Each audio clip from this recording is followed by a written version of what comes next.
Police ઉપર લાઠી વડે હુમલો થાય અને પોલીસ ફરિયાદ નોંધાવે કે પોલીસની હત્યાનો પ્રયાસ થયો છે, પણ જે અધિકારી ઉપર ઘાતક હુમલો થાય છે 307ની ફરિયાદ નોંધાય છે, પણ એ અધિકારીને લોહીનું ટીપું પણ નીકળ્યું નથી, છતાં એક સામાન્ય માણસ સામે હત્યાનો પ્રયાસ નોંધાય.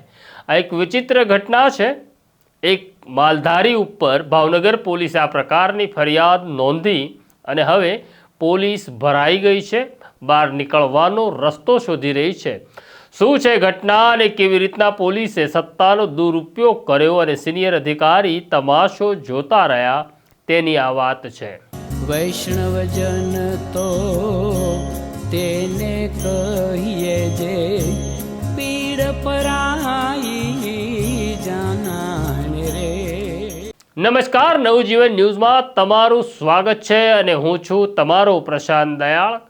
કાયદાની તલવાર બેધારી છે. તમે કોઈને મદદ કરી શકો અને અથવા તમે કોઈને ફસાવી શકો, કાયદાનો દુરુપયોગ કરી શકો. આવી જ એક ઘટના ભાવનગરમાં 4 દિવસ પહેલાં બની.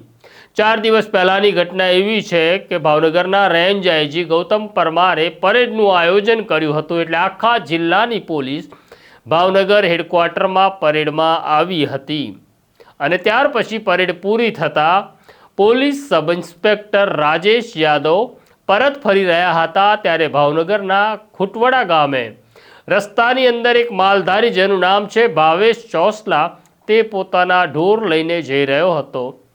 સબ ઇન્સ્પેક્ટર યુનિફોર્મમાં હતા. સબ ઇન્સ્પેક્ટરે હોર્ન માર્યા કે તારા ઢોરા ખસેડી લે ભાઈ, પરંતુ ખબર નહીં પછી શું બન્યું. અને પછી કારમાંથી રાજેશ યાદવ નીચે ઉતરે છે અને ભરવાડ જે માલધારી હતો ભાવેશ ચોસલા, તેના સાથે ખુલ્લા હાથની મારામારી થાય છે. અમારી પાસે એ વિડીયો છે જેમાં મારામારી થઈ રહી છે, ઝપાઝપી થઈ રહી છે. એ વિડીયો અમે તમને એટલા માટે નથી દર્શાવતા કારણ કે યુટ્યુબની ગાઈડલાઈન પ્રમાણે હિંસા દર્શાવી શકાય નહીં. આ ઘટના પછી સબ ઇન્સ્પેક્ટર રાજેશ યાદવ હોસ્પિટલમાં દાખલ થઈ જાય છે. આ એની તસવીર ને એના વિડીયો જુઓ. સબ ઇન્સ્પેક્ટર રાજેશ યાદવે ભાવેશ ચોસલા સામે ફરિયાદ નોંધાવી કે મારી ઉપર ઘાતક હુમલો થયો, મને મારી નાખવાનો પ્રયાસ થયો, મારી ઉપર લાઠીઓ વીંઝવામાં આવી. તમે આ દ્રશ્યો જુઓ ને હવે તમે જ નક્કી કરો કે જો સબ ઇન્સ્પેક્ટર રાજેશ યાદવ ઉપર લાઠીઓ વીંઝાઈ હોય, ઘાતક હુમલો થયો હોય, હત્યાનો પ્રયાસ થયો હોય, તો તમને લોહીનું એક ટીપું તો દેખાવું જોઈએ, પણ એવું થયું નથી. આ વાસ્તવિકતા છે. આ ઘટના પછી અમારી પાસે એક બીજો વિડીયો પણ આવે છે, પણ આ વિડીયો અમે તમને એટલા માટે દર્શાવતા નથી કે જેમાં એક વ્યક્તિ જેનું નામ છે ભાવેશ ચોસલા, માલધારી છે, તે લોહી લુહાણ છે, તેનું માથું ફાટી ગયું છે, તેના માથામાંથી લોહી વહી રહ્યું છે અને યુટ્યુબની ગાઈડલાઈન પ્રમાણે આ પ્રકારના દ્રશ્યો જે તમને વિચલિત કરી શકે તે ન બતાડી શકાય, માટે બતાડતા નથી. ભાવેશ ચોસલાની માગણી એવી હતી, જો મારી સામે ફરિયાદ નોંધાઈ છે તો હવે મારી ફરિયાદ પણ નોંધો કારણ કે મારું માથું ફાટી ગયું છે. સબ ઇન્સ્પેક્ટર રાજેશ યાદવને જે કંઈ વાગ્યું હોય તેનો મેડિકલ રિપોર્ટ જોવાની જરૂર હતી, પણ તેવું થતું નથી. બીજી તરફ ભાવેશ ચોસલાના માથામાં 14 ટાંકા આવ્યા, માથું ફાટી ગયું છે, પણ પોલીસ તેની ફરિયાદ નોંધતી નથી. આખી ઘટનાથી હવે ભાવનગરનો માલધારી સમાજ, ભરવાડ સમાજ નારાજ થયો છે. હજી માંડ કોળી સમાજ શાંત પડે તેવી સ્થિતિ નિર્માણ થઈ, ત્યાં ભાવનગર પોલીસે એવું પરાક્રમ કર્યું કે હવે ભરવાડ સમાજ નારાજ થાય તેવી સ્થિતિ નિર્માણ થઈ છે. ભરવાડ સમાજે ધમકી અને ચીમકી બંને આપી છે કે રાજેશ યાદવ સામે ગુનો નોંધો, નહીં તો હવે આંદોલન માટે તમે તૈયાર થઈ જાઓ. વાત અહીંયા એવી છે કે એક સબ ઇન્સ્પેક્ટર રાજેશ યાદવ ને પોતાને નો અહમ ગવાયો. વાત અહીંયા અહમ ગવાવાની છે. પોલીસ સાથે કોઈ બદતમીજી કરે તે હરગીઝ ચલાવી શકાય નહીં. કાયદા પ્રમાણે બધું જ થવું જોઈએ.